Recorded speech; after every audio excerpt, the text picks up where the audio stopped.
Armed men invaded Black River High School following student dispute. The Black River Police in St. Elizabeth are locked in a meeting with administrators at Black River High School after two armed men invaded the school compound Tuesday morning, causing panic among students and staff. Reporters were informed that sometime after 11, two students were involved in a dispute. One student left the school compound and returned with two men armed with guns.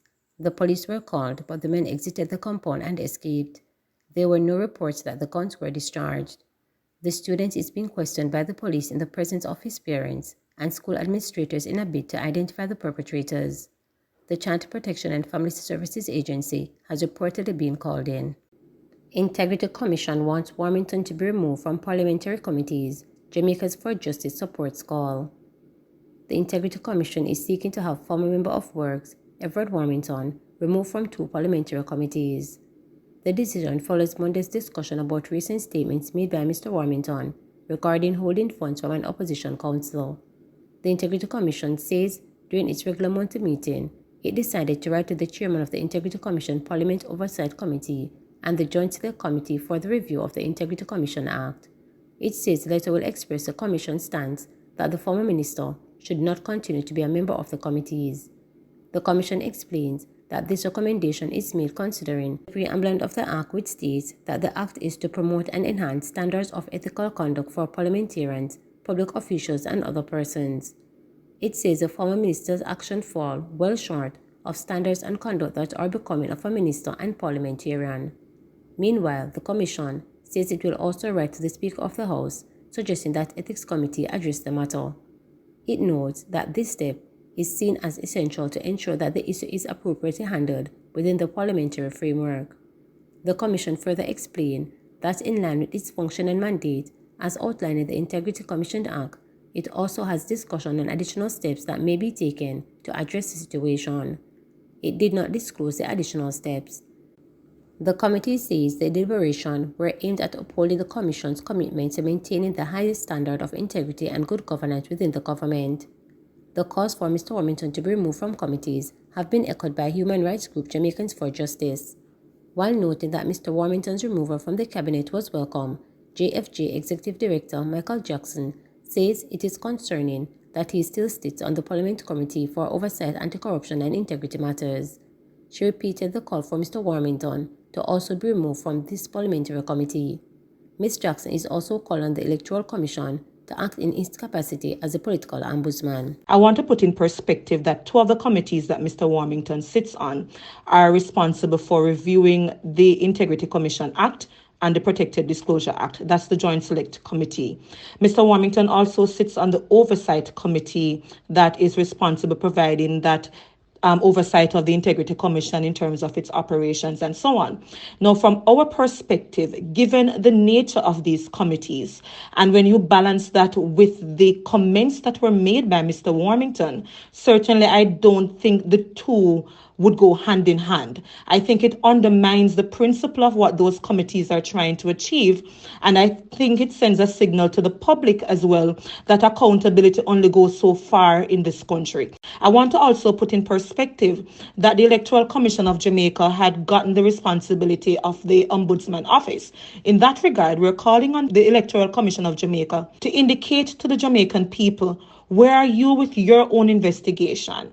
And while we take note that these public bodies ought not to be doing their work in the media spotlight, it would certainly be important for the Electoral Commission of Jamaica, the commissioners, to indicate to us that they themselves have taken note of Mr. Warmington's comment, and they need to indicate to us what the possible courses of action may very well be, because we have to be assured that this move that the legislators had made to give the commissioners this ombudsman role is certainly working.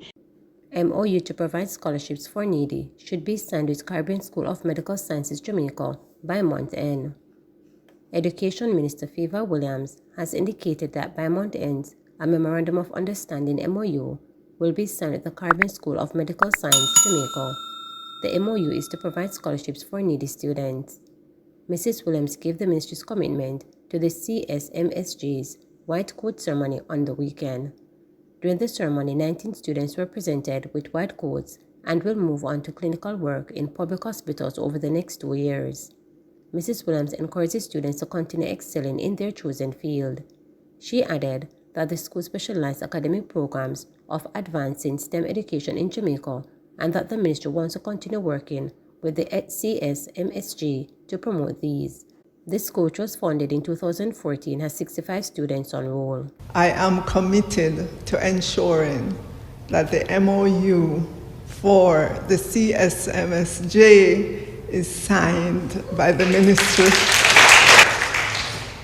and I'll commit to a time frame as well because it's been outstanding for a little bit. I would say by the end of this month, we should be able to sign that MOU. You'll be working within our medical institutions. I know it's not going to be an easy trip. There are many persons who seek the help of the medical professionals. Sometimes when I have to visit persons in the hospital from my constituency, I look around and I see how many persons are there, and sometimes it's not physically possible to have them get through in any one day. So you can see that your services are needed. I want to encourage you to continue through your entire program to completion. The world needs you.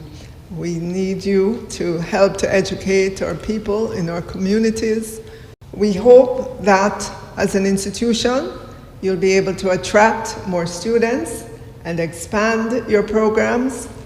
And even as we reinforce the importance of laying the groundwork in our primary and secondary schools to prepare students to take advantage of the training opportunities in STEM education, we want to ensure that at the tertiary level, our students are getting there as well.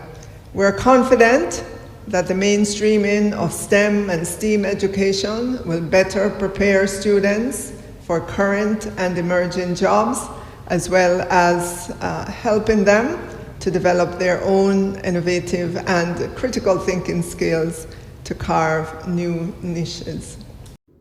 First-time councillor plans to hit the ground running in Duhaney Park Division.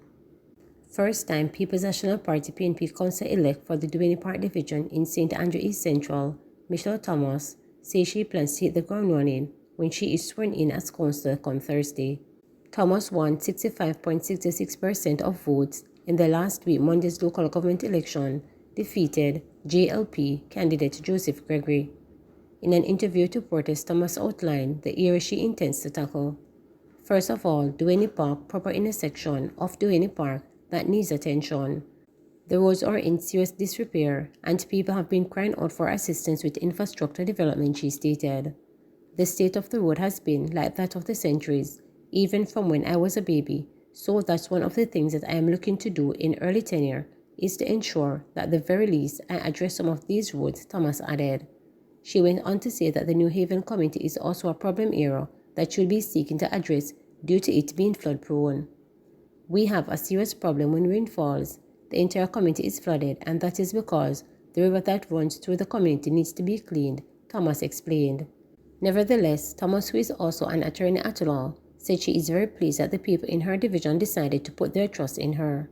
She also revealed that she is overjoyed to be able to activize her childhood dream of becoming a politician. I always wanted to be a politician. I feel as though lawyers and politicians both represent people and the jobs are intertwined. I believe that a good lawyer makes a good politician. I feel both professions complement each other. I went to St. Andrew High School for girls and I have a copy of my last yearbook, and you know in my yearbook, you see what you want to become. In my yearbook, you will see attorney at law and politician, a beaming Thomas said. As such, she said, my message to any young person is that don't ever be afraid of dreaming big and realizing your own manifestation, because it's surreal for me, but it's true. If it is that I can't make something that I want to become, then the sky is the limit. The local government election held on February 26 was held for the first time in 8 years. Only 29% of the more than 2 million registered voters turned out, which is a slight decline from the 30.06% for 2016, according to the Electoral Commission of Jamaica. Please remember to subscribe, like, share, and click the notification bell for daily updates.